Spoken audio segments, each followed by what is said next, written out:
On today's episode of the Wedding DJ School podcast, we're talking about a problem that you might encounter at some point. And that is maybe you already have a gig and the client is requesting something that you can't pull off.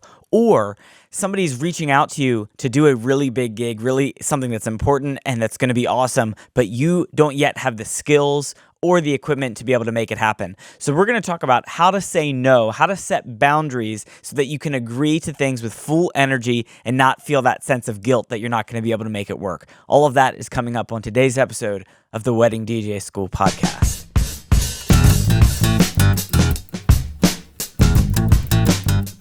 This is Wedding DJ School. My name is Josh Mitchell. I'm your host, and the goal of this podcast is to equip you to become a professional wedding DJ, but really to do more than that, to build a business that runs on autopilot, a business that has systems and processes, and where you're able to orchestrate things because you have a plan. So we're always talking about how to build something that's not just a one and done time, but that you're building something for the long haul. You're building something that you can really grow into whatever you want it to be. So today we're talking about this idea of saying no. And let's be real, this is kind of something that nobody ever teaches us. Unless you've read the book, The Power of a Positive No by William Ury, which I highly recommend, you may not have heard about this idea of how do you say no? How do you flex your no muscle? And when we grow up and when we're introduced to business and everything, there's this idea of how do we persuade people? How do we say yes? How do we get the sale? How do we win? And everything is often framed in, yes, I can do that. Yes, I can make that happen.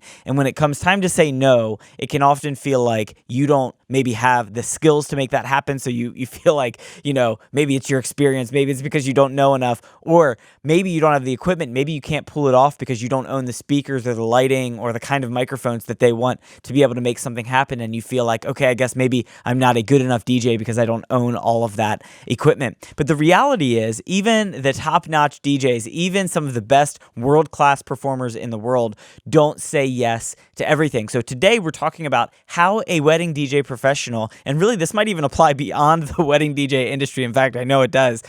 How to say no while you can maintain your integrity, while you can maintain kind of a professionalism and a good spirit about you. So that is coming up on today's episode. Before we move forward, I do want to call attention to the PDF guide that we create for this episode and for every episode. You can get that guide by going to weddingdjschool.com/podcast, select the episode number, which today it's episode 6, and you can put in your email address and get the PDF guide that way. You can also get it by texting Wedding DJ, all one word, Wedding DJ, to 44222.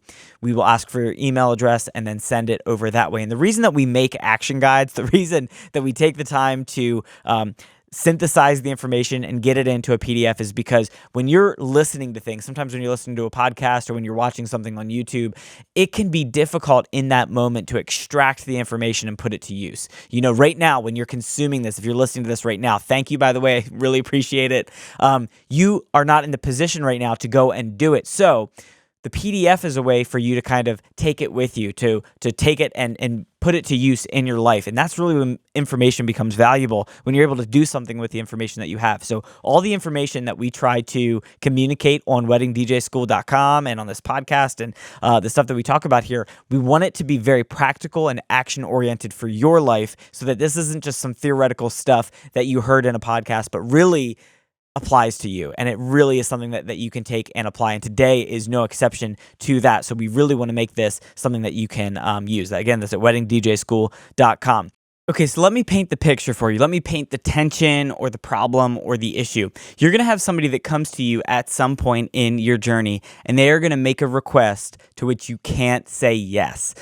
You're going to be tempted to say yes. So something might come up, and they might say, hey, we're going to need extra microphones for this. Or they might say, we're going to need speakers in this location. Or something to that nature where there's a specific request that you don't either have the equipment for, you don't have the skills to do it, and you're just not familiar with it and not sure that you can pull it off with the time that you have available in the planning. So you are left with an issue. And the issue is you can say yes when you're going to have to figure it out. You're going to have to buy stuff. You're going to have to, go out of your way to really make it work out. And even then, you're not sure how to troubleshoot because it's not something that you're familiar with.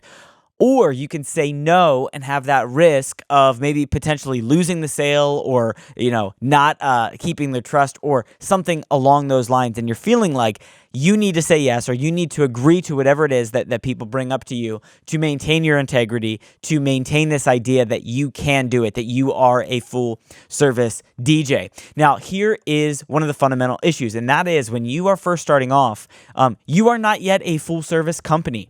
And if you are presenting yourself in that way, that might be misleading. It might be better to just use your name and just say, I'm a DJ, and then you're able to dictate, here's what I actually can pull through on. But the other issue is this idea of the customer always being right. I don't know if you've ever heard that before. It's kind of a mantra that is used in business and in customer service. And it's that idea of I'm a customer, or if you're working with somebody, they are always right. In other words, if they bring a request, or if they have an idea, or they want something to happen, they are always right. In fact, they're the one that is paying the money. So why not pay them, or why not honor what it is that they're asking, because they are paying you. They are putting their money where their mouth is sometimes. So why not do exactly what they're asking? So what we're talking about today is, how do you say no to these people and still maintain your professionalism? How do you say no and not feel like you are failing, or not feel like you are losing their trust, or anything along those lines? So today is really about setting boundaries, about handling conflict, and knowing what it is that you're actually able to say yes to. And when you're building a business, especially in the early days, you don't have all the equipment that you need in order to fulfill every single request. You don't have all of the infrastructure and all of the knowledge to be able to do absolutely everything that people come forward and ask you to do.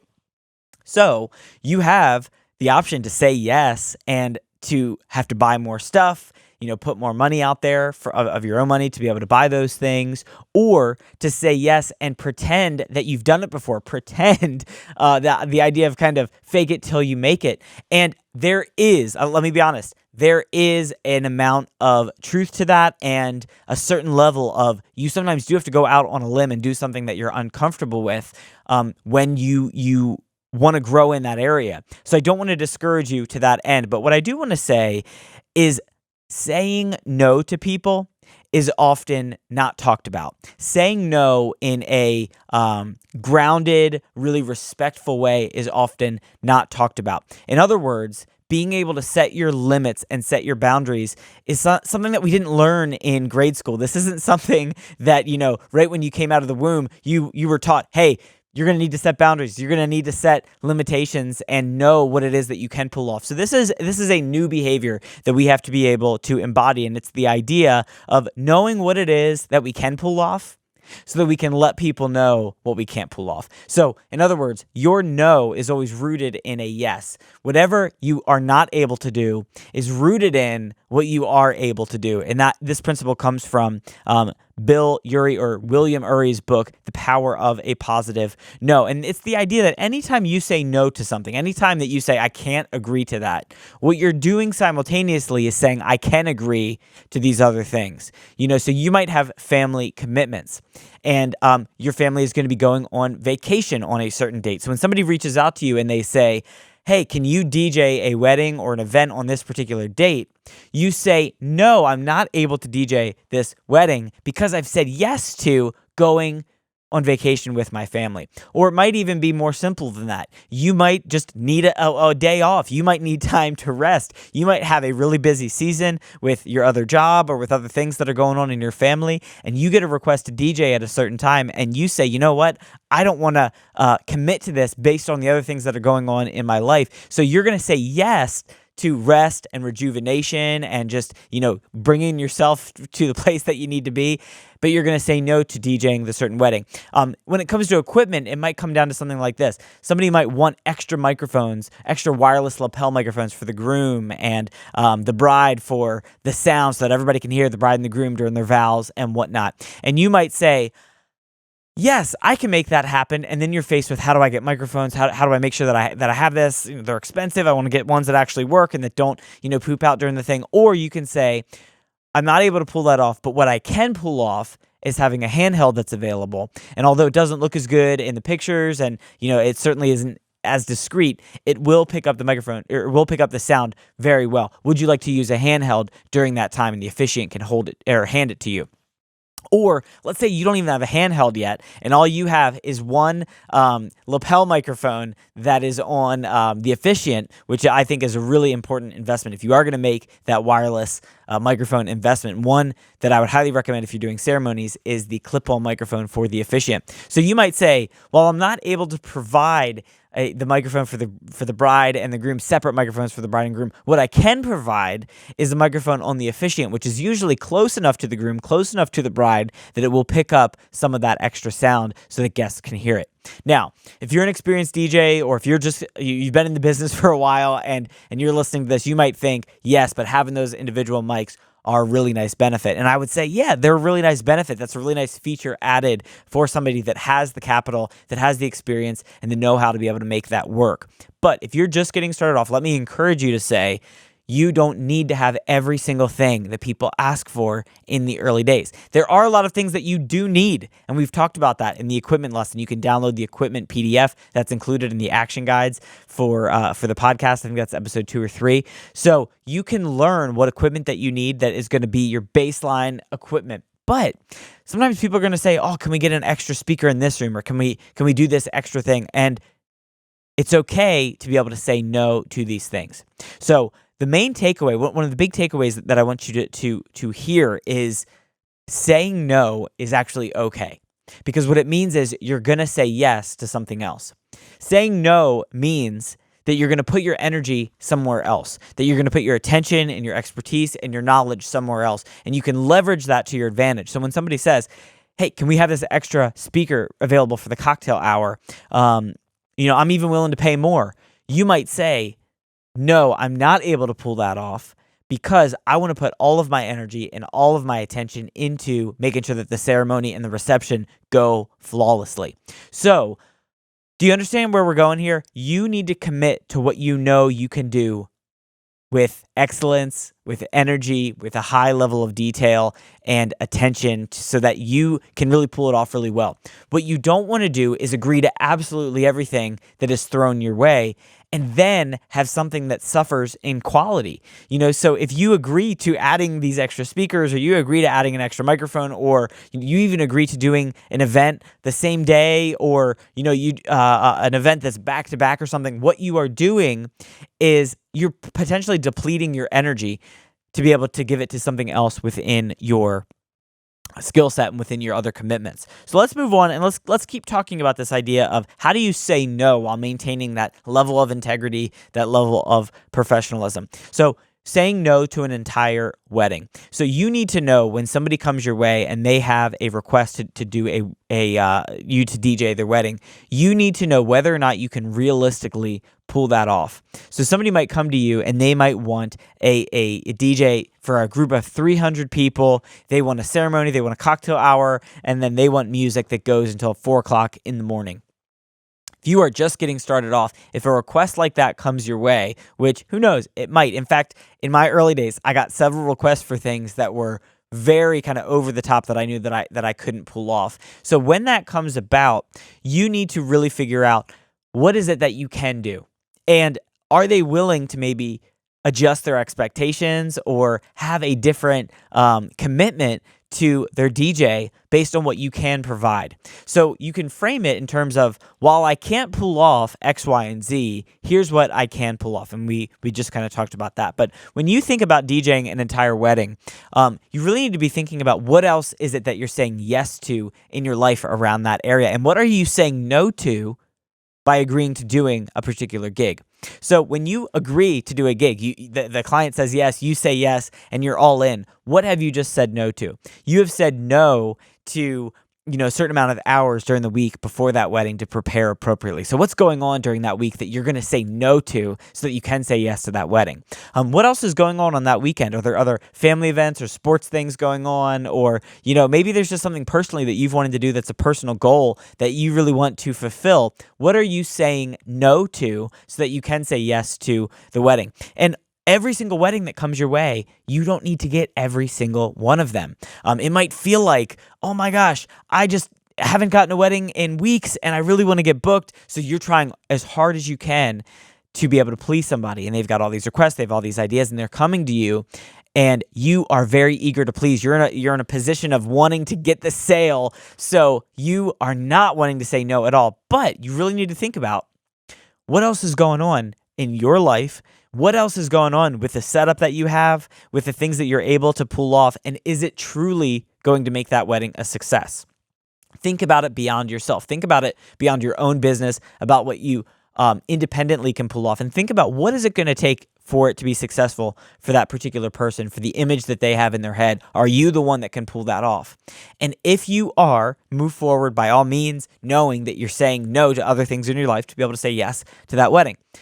But at the same time, if you know you're not the person to do it, if you don't have the skills, if you don't have the equipment, you don't have the time to be able to pull that off, recognize that you need you would need more energy. You would need a different circumstance for that to happen. And very graciously, very humbly say, well, I'm not able to pull this off. Here's what I could do.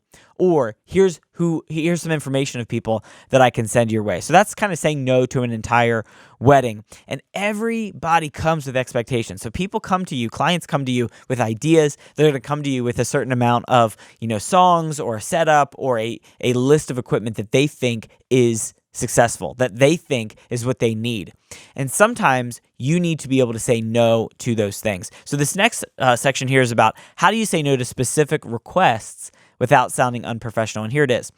Professional, if you're a professional, that just means that you're going to do what you say you're going to do. You're going to get paid money and you are going to fulfill the commitments that you're agreeing to.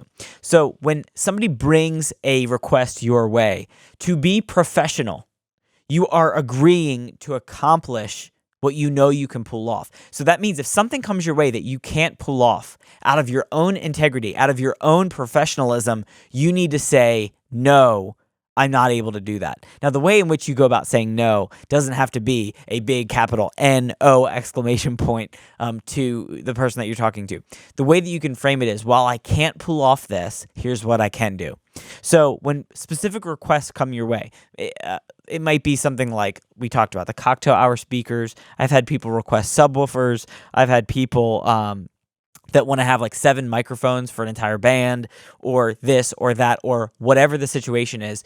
You've got to be able to know, while I can't pull that off, here's what I can pull off. And each of those circumstances is a little different. So you might be able to pull off doing a wedding and do the reception and the cocktail hour, but the ceremony equipment you don't have. You don't have the microphones available for that. You don't have a separate system available for that. So you can say to them, I'm not able to pull off the ceremony, and they can figure out that piece on their own. So I feel like there is a way for you to continue to maintain your integrity, to maintain a way forward without agreeing to every single tiny detail that comes your way. So that's how to say no to a specific request that comes your way. But you really want to be confident in what you can do. So that is knowing what is it that you can realistically provide. And if you are feeling a little uneasy about something, I'm not sure if I can provide that, I'm not sure how I'm going to be able to pull that off, that is a healthy level of doubt. That is a good place to be, because what that means is you have an opportunity to grow. So you can make the decision to say yes to that and figure it out along the way, knowing that it's going to take more time initially, it's going to take more money initially, and it might not go perfectly initially. But I believe you should communicate that. Just be very upfront with people. I don't think that this idea of pretending like you've done it for years and years is a good way to go about it. Instead, you can say, I'm very happy to take this on. Here's some things that you can expect. I'd like to do a sound check beforehand. I'd like to make sure to talk to the person beforehand, or I would like to know a little bit more about the situation, a little bit more about the area. In other words, get curious so that you can obtain the information that you need to be successful. So anytime that you're feeling like you can't do something, it might be because of mystery. It might be because you're not sure what the situation looks like, what is going to be required in order to make it go well. So what do you do in that situation? You can get more information. You can research stuff, and you can ask a lot of questions to be able to position yourself for success if there's an area that you're not really good. So that's just something to think about in that area in terms of your confidence. You also want to think about your capability. If there's something that you have never done before, what can you do today to learn about that?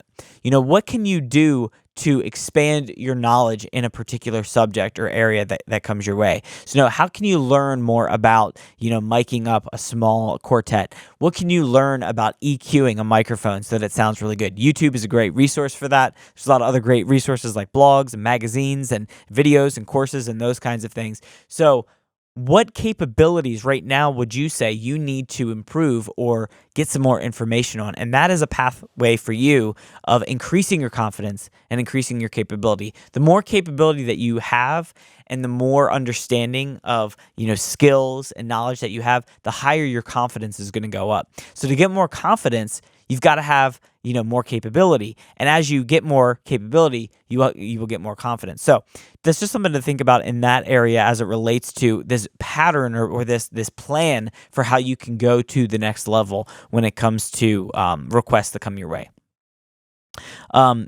Another thing that I want to throw your way, another thing to think about is this idea of the question behind the question. So sometimes people come your way asking, can you pull something off?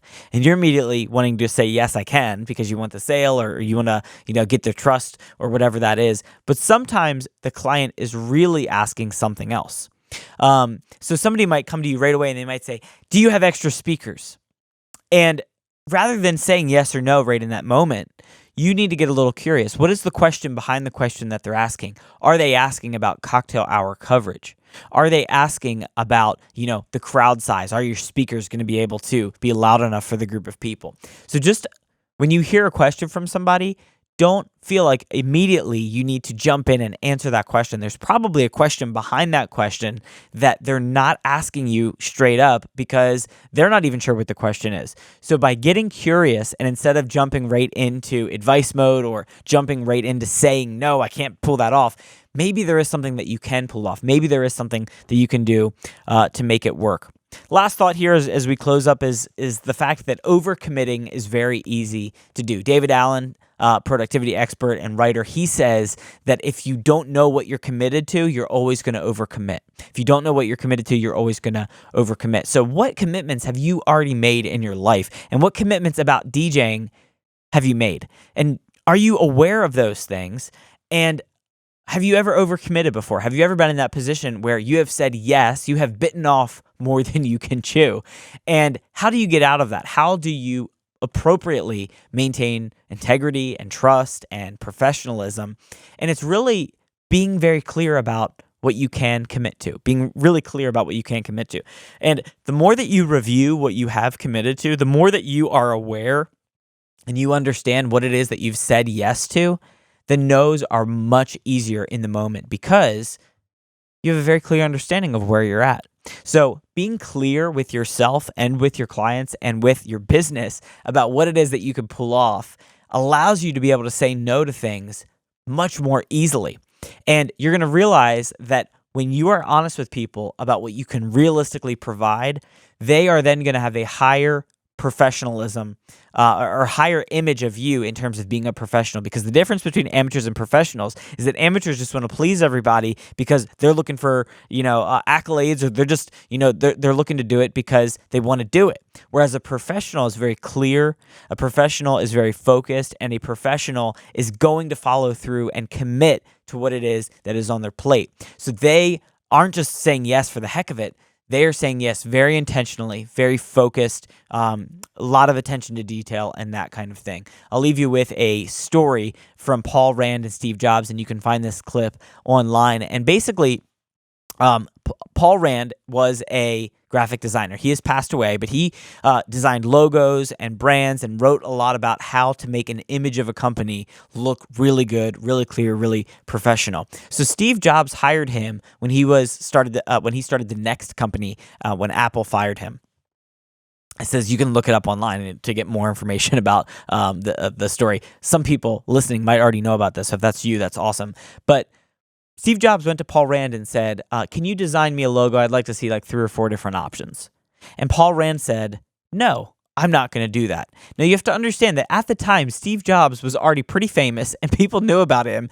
And here's Paul Rand saying to the young Steve Jobs, no, I'm not going to do what you just asked me to do. So here's an instance of a professional knowing what he can commit to, knowing where his skill set is. And he said this. He said, I can do one logo for you. I'm going to solve your problem. I'm going to create one logo, and it's going to cost $100,000. Now, I don't know how much it actually cost. I'm pretty sure it's in that ballpark. But he's going to create one logo. And Steve Jobs said, oh. Now, in the moment, Jobs thought he wanted 3 or 4 logos to be able to look at and then pick one. But what he really wanted was one logo that was perfect, that solved the problem. And that's what Paul Rand knew that he needed. So Paul Rand said, I'm going to design for you a solution to your problem, and you're going to pay me for it.